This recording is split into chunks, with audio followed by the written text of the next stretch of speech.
Hello, I'm Dr. Dennis McKenna with another edition of Inside Albany Med, and I'm so pleased today to be joined by Valerie Cox. Valerie, welcome. Thank you, Dr. McKenna. When I heard that I was going to get an opportunity to interview you, I was so excited because I think we're going to give our viewers an opportunity to learn about you and the work that you and your colleagues do. And it's something that people at Albany Med don't always have a full understanding of, which is the work of our pastoral care department. So you are an ordained minister. Yes, sir. And tell me a little bit about that background first. So I am an ordained minister with Morning Star Missionary Baptist Church. I was born and raised Baptist. I sit on a staff. My pastor is the Reverend Dr. Christopher Hill. And I've been serving in ministry for about 18 years now. 18 years. So it's a calling for you. It is definitely a calling, yes. And my understanding is that and we're going to talk about the work you do here today, which is so important. You actually started at Albany Med in a different position before you were part of our pastoral care department. And what was that? That was as a phlebotomist. You were a phlebotomist. I worked here on the night shift, 11 to 7:30 in the morning. And I was working here to put my son through school. But the thing that I love about Albany Med and the reason why I'm back here is because it's a transitional position. So if you want to prosper at Albany Med, you can. It's here for you. And that's something that I did. I worked my way up. I wanted to be a chaplain. I went back to school to be a chaplain. I came back, did an internship here, and then I did my residency here. Well, let's talk about that because I don't think a lot of our viewers understand that at Albany Med we have a training program for pastoral care in a hospital setting. Yes, sir. I often talk about the fact that we have a tripartite mission. We have 3 missions here at Albany Med. So we do clinical care. I think everyone understands that. We do education, and we do research. Yes, sir. So obviously you were on the clinical care team for a while. You were doing the phlebotomy work. You were helping draw blood. Yes. I bet you were very good. Sometimes those are very hard to get, some of those blood draws. Yes, I was very good, very good. But then in our education mission, I think people often remember our medical college, medical students. They know we train physician assistants and nurse anesthetists. We train medical ethicists and PhD scientists. But in addition to that, we have a program, the only in the area, yes, sir, for pastoral care. And talk about that because what you do here is so different than what other people do, you and your colleagues. Correct. Talk about what that training looks like to do the ministry in a hospital. Right. So as an intern, you come in and it's not full-time, it's part-time. And you're trained by, I was trained by Harlan Ratmeyer. Everyone remembers Harlan. He was an amazing man. Yes, sir. Yeah. And also Jake Marvel. Also fantastic. Yes, sir. Yes, sir. Great, both of them, great men. And what they do is they literally teach us to go from head knowledge to heart knowledge. Okay. And what we do is we come in, we listen to patients, we learn to let the heart have its day. Because the thing that happens in a hospital is that it's a very stressful place. Right.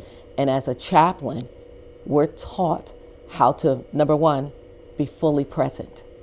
Most of the time when you're sitting and you're talking one-on-one, you can have a million things on your mind. Pastoral care teaches us how to be fully present for the person that's sitting in front of you. One question Harlan used to ask all the time was, who is the most important person to you?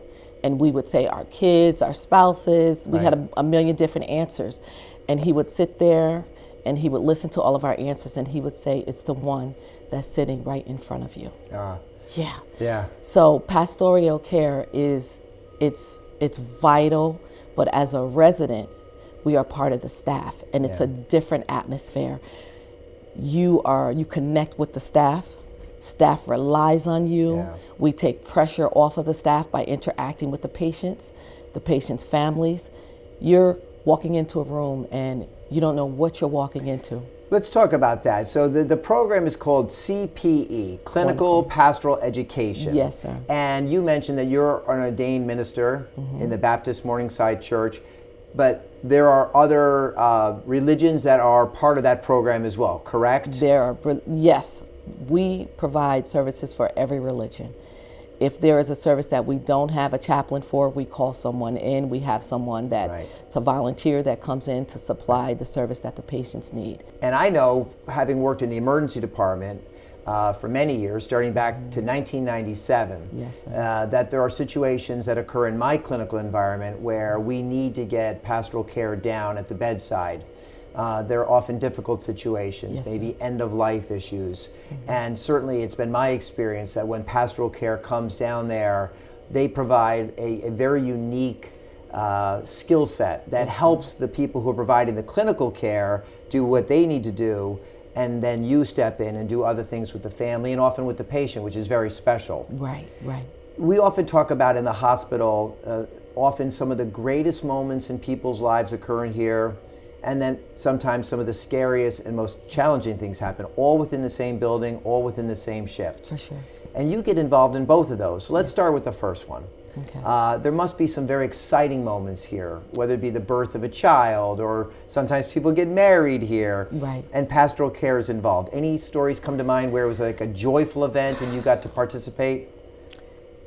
I think that we try to look at pastoral care just a little bit different. We try to see the light Yes. in the midst of great darkness. Okay. And so I'm in charge of women, children, and the ED. Those are your areas. Those are my areas. Okay.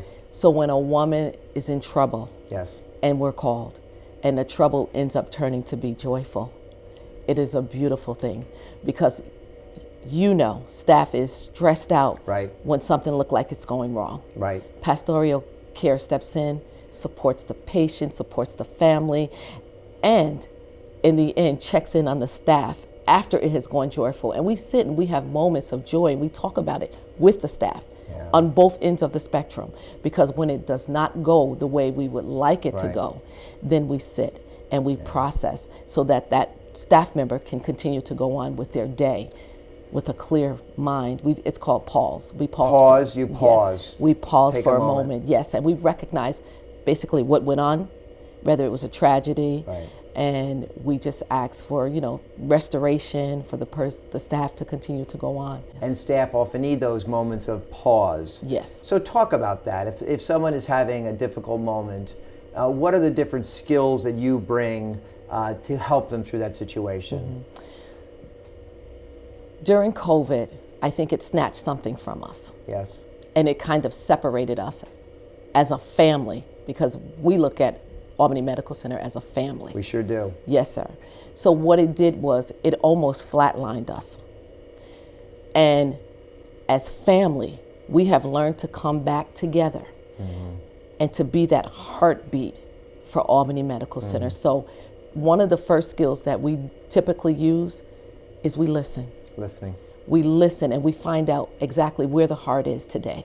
Where the heart is today. I was asked a question the other day. I was meeting with someone and they said, do you meet more with patients or more with staff? Right. And I said, well, it depends on the heartbeat of the day. And you are in service of individuals, whether or not they have a faith that they share with you, or maybe they don't have necessarily a religious faith in particular. You are able to help people regardless. When I first came to clinical pastoral education, I thought it was all about being a minister, about praying for people, until I ran into patients that didn't want prayer. And then I had to figure it out. And CPE taught me that. CPE taught you that. It taught me. And there are some who probably say, I'd like to have that. Can you pray course. with me? Everybody that I encounter here has been very supportive of somebody who's hurting, somebody who's crying, and even when we have someone who's died. Often when you're called in, it's a situation where there may not be a lot of time. Yes. And you have to kind of get a rapport going, and you have to get trust built right away. Right away. Isn't that very interesting? It is. And I can tell you this, the only reason I can do what I can do is because I have a team that supports me. Right.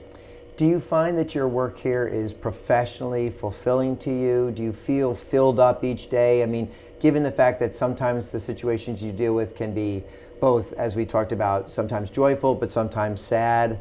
Do you still feel like each day you personally get fulfilled with what you're doing? It's total fulfillment.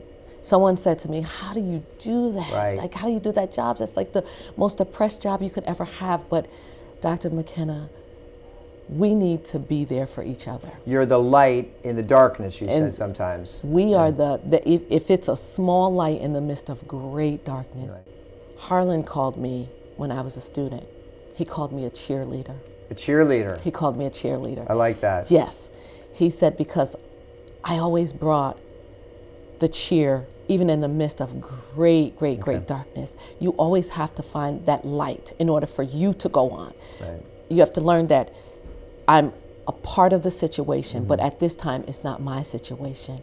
And so I'm the one that will go into the dark places. I think I'll jump in the hole because I've been in the hole and I know how to get us out.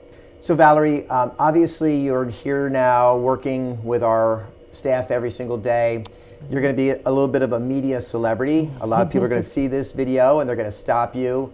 But if you could give a message to any member of our workforce about how they could better utilize pastoral care and the chaplains here, what message would you give to them? Well, for instance, I was at a meeting yesterday where they were talking about their first day on the job and what that looks like. So that's the Schwartz rounds. Absolutely. The Schwartz rounds are every month. They're put together by members of our workforce that focus on the workforce and the challenges we face, and they have these topics. They're really wonderful. Yes. Schwartz rounds. And so the topic yesterday, I think, was my first day on the job. Yes. And so what I would say to them is to reach out to pastoral care. We could take them around, we could give them a tour. Actually, Father Malley is one of the leads on that team. Yes. Yes, sir. So just to reach out to pastoral care, because we're more than a listening ear. We're more than a troubled waters.